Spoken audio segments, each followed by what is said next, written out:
Assalamualaikum warahmatullahi wabarakatuh. Saya Fadil Hamdi dengan yang 24291101 jurusan akuntansi. Di sini saya akan mengulang presentasi pada kelompok keempat, ketiga.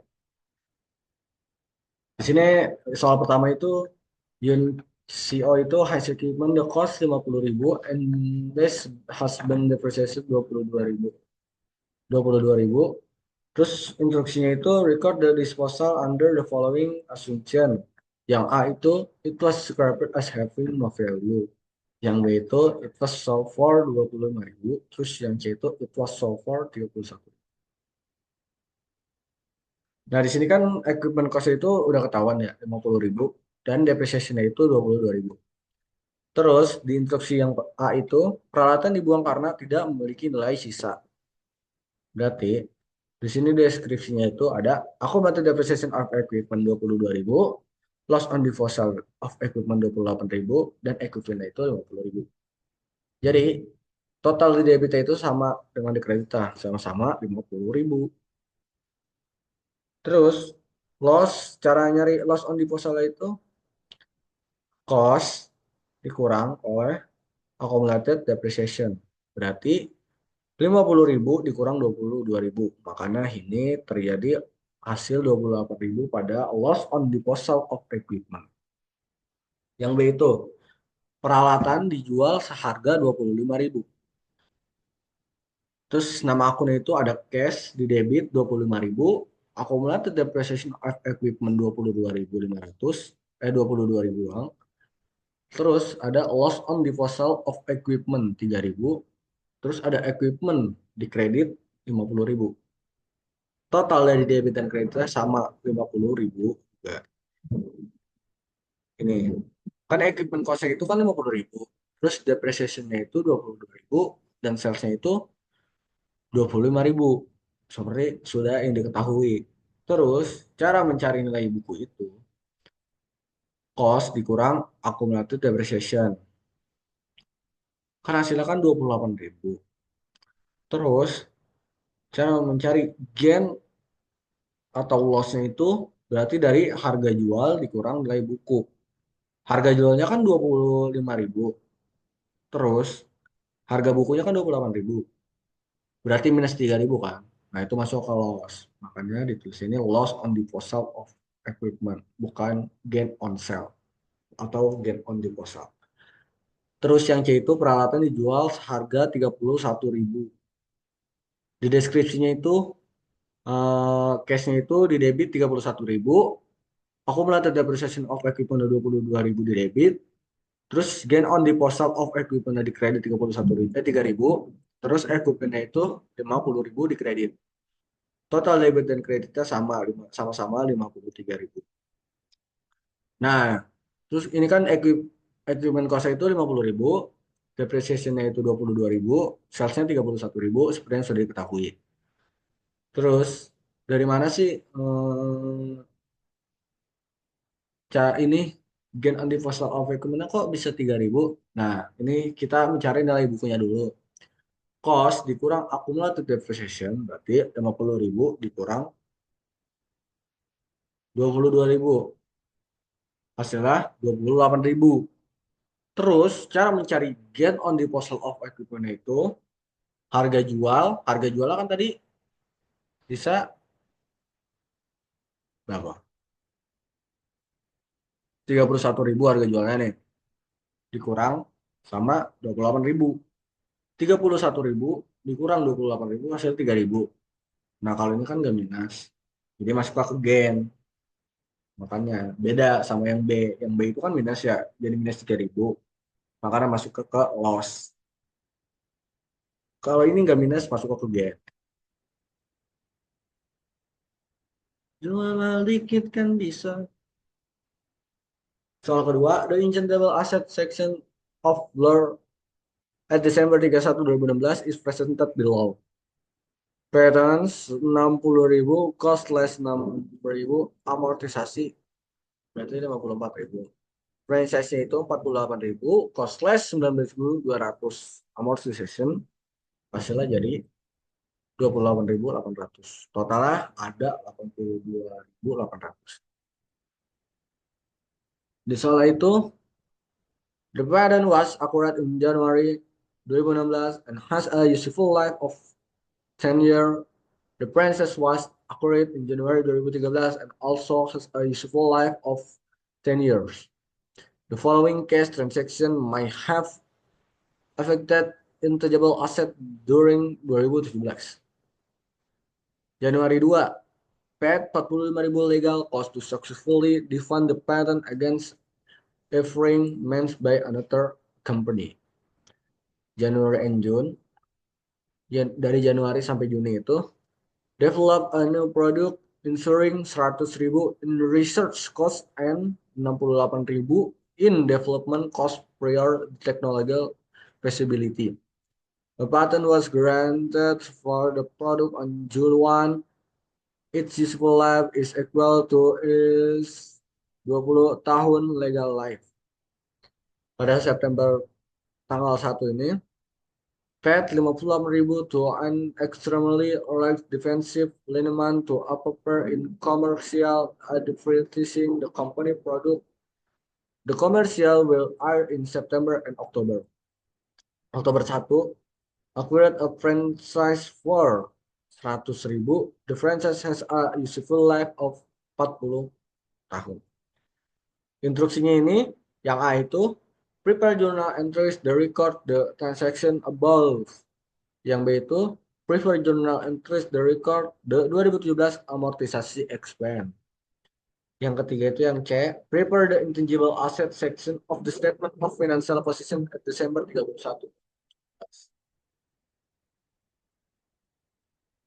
Pada Desember 2016, patent cost-nya itu 60.000 dan amortisasinya 6.000. Jadi total patentnya itu sisa 54.000. Terus franchise cost-nya itu kan 48.000 dikurang sama amortisasinya 19.200. Berarti hasilnya sisa 28.800. Terus patent acquired in Januari 2016 itu useful life-nya itu selama 10 tahun. Dan Princess Acquirement in Januari 2013 itu useful life-nya juga selama 10 tahun. Nah, di instruksinya itu kan ada 3, ada A, B, C. Nah, ini yang A. Record Journal Entries. Pada tanggal 2 Januari, name of account itu ada patents di debit 45.000 dan cash di kredit 45.000. Dan dari Januari ke Juni itu ada nama akunnya itu Research and Development Expense di debit 168.000 dan cashnya 168.000 di kredit. September 1 ada prepaid advertising di debit sebesar 58.000 dan cash sebesar 58.000 di kredit. Oktober 1 ada franchise di debit sebesar 100.000 dan di kreditnya ada cash sebesar 100.000. Jadi total semuanya ada 371.000 di debit dan 371 di kredit. Yang B. Yang B itu record the 2017 amortisasi expense. Nah, di deskripsinya itu amortisasi expense of patrons sebesar 11.000 di debit dan accumulated amortisasi of a patrons itu di kredit sebesar 11.000. Yang kedua ada amortization expense of franchise. Di debitnya 5.425 dan di kreditnya ada accumulated amortization of franchise sebesar 5.425. Total dari semuanya di debitnya ada 16.425 dan di kreditnya juga sama ada 16.425. Jadi patternnya itu sisa pattern lama kan 54.000. Terus sisa umur manfaatnya kan 9 tahun. 2019 sudah dihitung sehingga dikurang 1 tahun dari 10 tahun. Terus pattern barunya itu kan harganya 45.000. Terus umur manfaatnya kan 9 karena baru ada di tahun 2017 sehingga useful life-nya hanya 9 tahun. Kan tadi 10 tahun kan. Terus sudah dihitung di pattern yang lama itu 1 tahun. Jadi 9 tahun. Nah, amortisasi tahunan biaya perolehan atau umur manfaatnya itu ada 6.000 pattern lama dan 5.000 pattern baru. Jadi total itu kan ada 11.000. Terus di franchise-nya itu eh, sisa franchise lama kan 28.800. Terus sisa umur manfaatnya sudah 6 tahun terpakai dari 2013 sampai 2016. Jadi sisa udah 4 tahun kan yang mau pakai. Jadi sisa 6 tahun dari 10 tahun. Terus di franchise barunya itu ada 100.000. Umur manfaatnya sisa 4 tahun.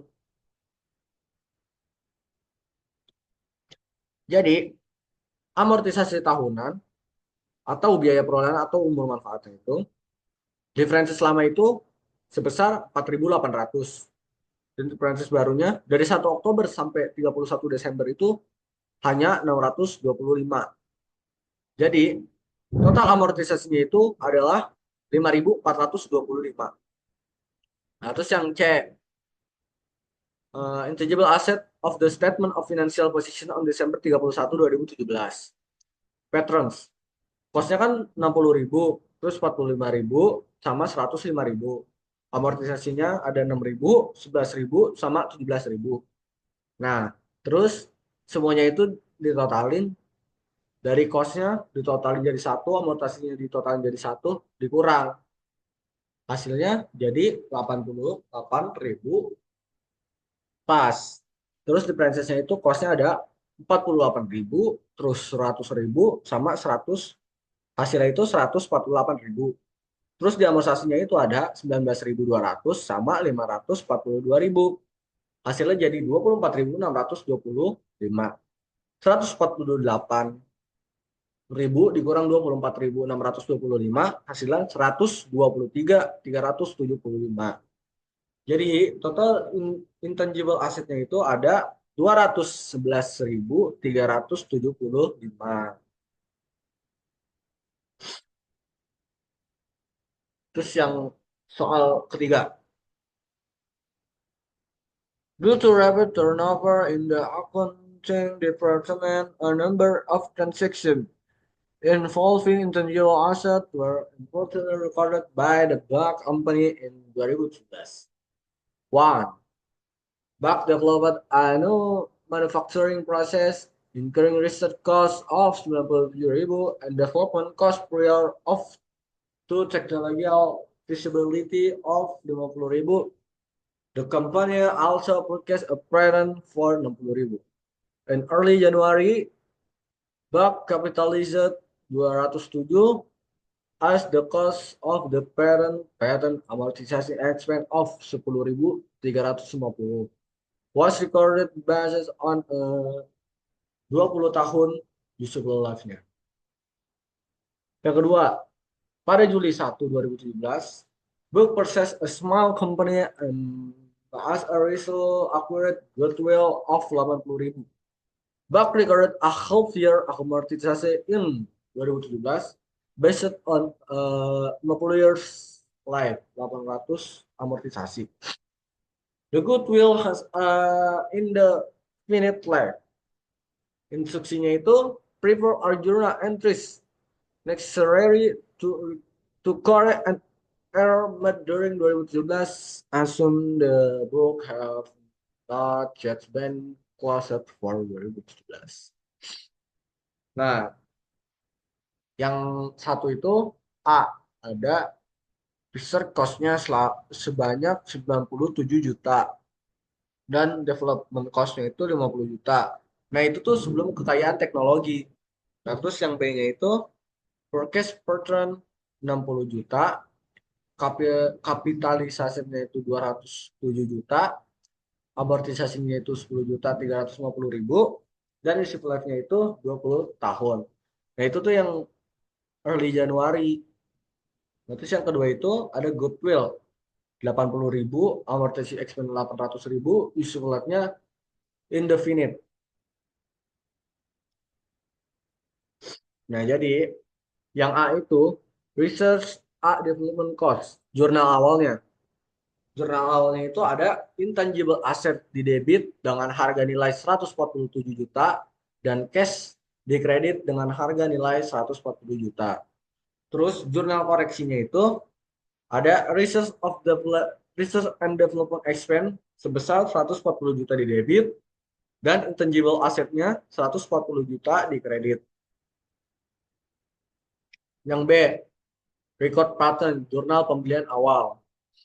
Nah, di situ ada patternnya di debit sebesar 207 juta dan cashnya di kredit sebesar 207 juta. Terus jurnal koreksi pembelian ada cash sebesar 140 juta di debit dan pattern sebesar 147 juta. 104 juta di 47 juta di kredit. Terus jadinya purchase patternnya itu 60 juta dan kapitalisasinya itu 207 juta. Tercatat 207 juta, seharusnya hanya 60.000. Jadinya hanya 147 juta. Terus yang C, record amortization, jurnal amortisasi awal.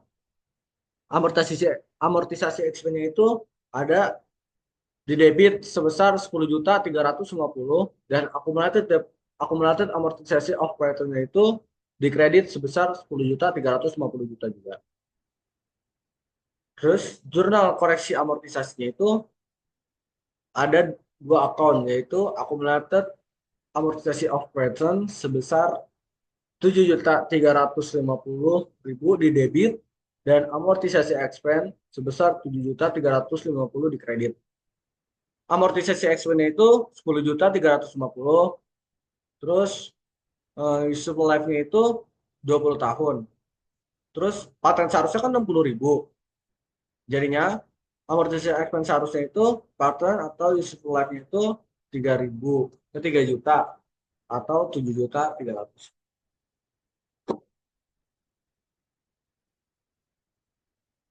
Jadi ini hasil 7.350.000-nya itu hasil dari amortisasi expense-nya 10.350 dikurang amortisasi expense yang seharusnya 3 juta. Nah, yang D itu eh, amortisasi expense goodwill, jurnal amortisasi awal. Amortisasi expense itu di debit sebesar 800.000 dan accumulated depreciation of goodwill-nya itu di kredit sebesar 80.000 juga. Terus jurnal koreksi amortisasinya itu ada accumulated amortisasi of goodwill di debit sebesar 800.000 dan amortisasi expense-nya di kredit sebesar 800.000. Jadi 1 Juli 2017 goodwill-nya itu ada 80 juta dan amortisasi expense-nya itu 800.000 dan useful life-nya itu indefinite.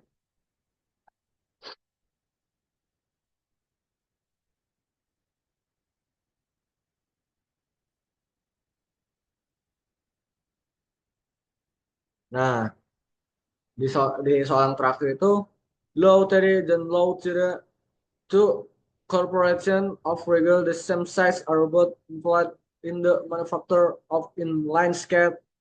Each company depreciation its line asset using the straight line approach and estimation of the financial statement reveal the following information. Nah, di sini kan ada sebuah perusahaan yang dinaungi dua orang, yaitu ada Luo dan Zhao. Luo itu net income-nya ada 400, kalau Zhao itu 450. Terus sales revenue-nya itu 1.240 di Luo dan di Zhao itu ada 1.110. Terus upfront total asetnya di Luo ada 2 juta, di Zhao itu ada 1.500.000. Terus upfront plan asetnya itu di Luo ada 1.500.000, di Zhao itu 800 doang. Instruksinya itu for each company calculate the asset turnover. Terus yang B itu based on your calculates in part A comment, comment on the relative effective of the two company in using their asset the generating sales and product net income. Jadi kan ini kan udah ketahuan semua kan, net income, sales revenue-nya, total plant asset, semuanya udah ketahuan kan. Nah, yang A itu kan disuruh hitung aset turnover-nya. Rumus aset turnover itu ratio adalah sales revenue dibagi average total aset. Jadi low todo itu hanya 0,62. Low TD itu mampu menghasilkan 0,62 dalam penjualan. Kalau Zhao itu mampu menghasilkan sebesar 0,74 dalam penjualannya. Yang B itu efektivitas penggunaan aset. Jadi Zhao ini memiliki aset turnover yang lebih tinggi. Artinya Zhao lebih efisien dalam menggunakan asetnya untuk menghasilkan pendapatan dibandingkan si Luo. Jadi net income-nya itu si Luo itu kan net income-nya 400 juta. Terus Luo itu 450. Jadi aset turnover-nya itu si Luo 0,62 dan si Zhao itu 0,74. Lalu melihat dari net income masing-masing, perusahaan Zhao lebih unggul dalam kedua aspek, yaitu net income lebih besar dan efisien aset yang lebih baik. Terima kasih, saya Fazil Hamdi. Wassalamualaikum warahmatullahi wabarakatuh.